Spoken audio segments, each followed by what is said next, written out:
भगवद गीता महाभारत के भीष्म पर्व का हिस्सा है, जिसमें भगवान श्री कृष्ण ने अर्जुन को युद्ध भूमि कुरुक्षेत्र में जो उपदेश दिया वही गीता का सार है। यहाँ पर गीता के मुख्य उपदेशों का संक्षिप्त रूप प्रस्तुत है। श्लोक: कर्मण्येवाधिकारस्ते मा फलेषु कदाचन। भावार्थ: तुम्हारा अधिकार केवल कर्म करने में है, फल की इच्छा मत करो। उपदेश: हमें निष्काम भाव से कर्म करना चाहिए, फल की चिंता किए बिना। श्लोक: न जायते म्रियते वा कदाचित। भावार्थ: आत्मा न जन्म लेती है न मरती है। उपदेश: आत्मा नाशवान नहीं है, केवल शरीर नष्ट होता है, मृत्यु से डरने की आवश्यकता नहीं। श्लोक: इंद्रियाणि पराण्याहुरिन्द्रियेभ्यः परम मनः। भावार्थ: इंद्रियां शक्तिशाली हैं, लेकिन उनसे भी ऊपर मन है। उपदेश: जीवन में सफलता के लिए मन और इंद्रियों पर संयम जरूरी है। श्लोक: योगः कर्मसु कौशलम। भावार्थ: कर्म में कुशलता ही योग है। उपदेश: अपने कार्य को पूरी लगन, एकाग्रता और समर्पण से करना ही सच्चा योग है।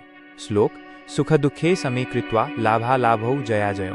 भावार्थ: सुख दुख, लाभ हानि, जीत हार को समान मानकर कर्म करो।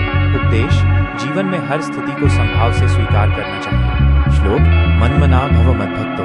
भावार्थ: मेरा स्मरण करो, मेरे भक्त बनो, मुझे प्रणाम करो, तुम मुझे प्राप्त करोगे। उपदेश: भक्ति, श्रद्धा और समर्पण से भगवान को प्राप्त किया जा सकता है। महाभारत के युद्ध में जब अर्जुन ने युद्ध भूमि में अपने ही रिश्तेदारों, गुरुओं और मित्रों को सामने खड़ा देखा तो वह मोहग्रस्त हो गया। उसने अपने धनुष को नीचे रख दिया और युद्ध से पीछे हटने का निर्णय ले लिया।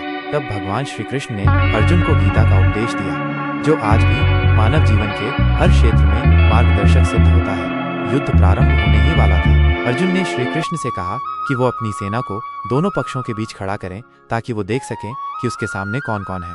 जब अर्जुन ने अपने बंधु बांधव, गुरुजनों और मित्रों को सामने देखा तो उसका हृदय भर आया। उसने कहा, हे केशव, मैं इनसे युद्ध नहीं कर सकता।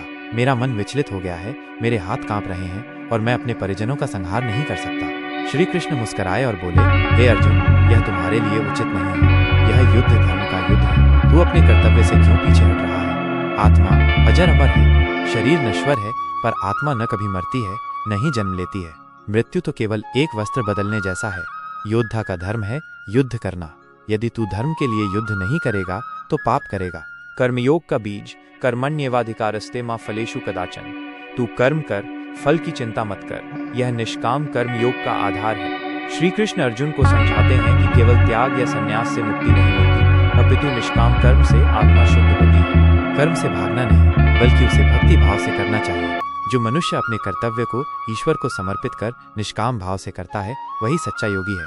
आलस्य और पलायन उचित नहीं, बल्कि कर्म ही जीवन है। श्री कृष्ण अर्जुन को बताते हैं कि ये ज्ञान उन्होंने पहले सूर्य देव को दिया था और फिर ये पीढ़ी दर पीढ़ी चला आया, लेकिन कालांतर में ये लुप्त हो गया।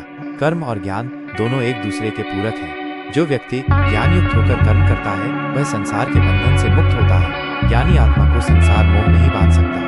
श्री कृष्ण कहते हैं कि संन्यास लेना आवश्यक नहीं, बल्कि कर्म करते हुए भी मन को ईश्वर में लगाना चाहिए।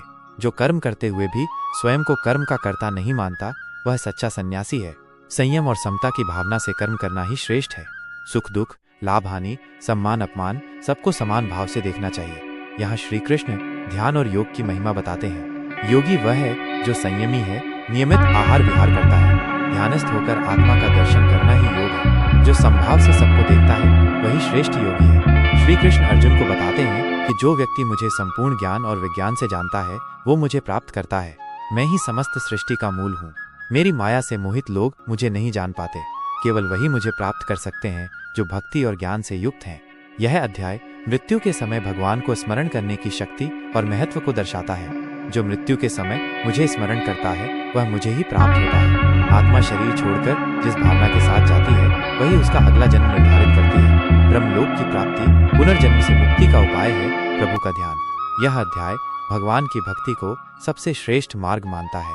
जो मुझ में अटूट श्रद्धा से भक्ति करता है, मैं उसकी रक्षा स्वयं करता हूँ। पत्रम पुष्पम फलं तोयम। एक पत्ता, फूल, फल या जल भी प्रेम से अर्पित किया जाए तो मैं उसे स्वीकार करता हूँ। सच्चे भक्त को मैं कभी नहीं छोड़ता। श्री कृष्ण अपने विराट स्वरूप और विभूतियों का वर्णन करते हैं। मैं गंगा में गंगा हूँ, पर्वतों में हिमालय, ऋषियों में नारद हूँ।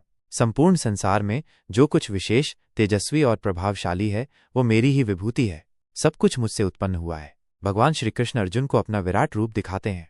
मुख्य उपदेश: यह संसार मुझसे ही उत्पन्न हुआ और मुझ में ही विलीन होता है। मेरा रूप देख पाना किसी साधारण व्यक्ति के लिए संभव नहीं। मैं ही समय हूँ और सबको अपने समय पर नष्ट करता हूँ। यह अध्याय बताता है कि भक्ति योग, ज्ञान योग और कर्म योग से श्रेष्ठ है। जो श्रद्धा, दया, क्षमा और अहंकार रहित है वह मुझे प्रिय है। भक्ति भाव से जो मेरी सेवा करता है मैं उसे कभी नहीं त्यागता। मेरे सच्चे भक्त को कभी विनाश नहीं होता। इन अंतिम अध्यायों में श्री कृष्ण क्षेत्र और क्षेत्रज्ञ, शरीर और आत्मा का ज्ञान देते हैं। गुणत्रय, सत, रज, तम की व्याख्या करते हैं। कर्मों के प्रकार, धर्म के अनुसार कर्म और मोक्ष प्राप्ति का उपाय समझाते हैं। अंततः कहते हैं, गीता का अंतिम और सर्वोच्च उपदेश, सर्वधर्मान परित्यज्य मामेकम शरणम व्रज, अहम त्वा सर्व पापेभ्यो मोक्षयिष्यामि मा शुचः। भावार्थ, सभी धर्मों को छोड़कर तू केवल मेरी शरण में आ जा, मैं तुझे सभी पापों से मुक्त कर दूंगा, तू शोक मत कर।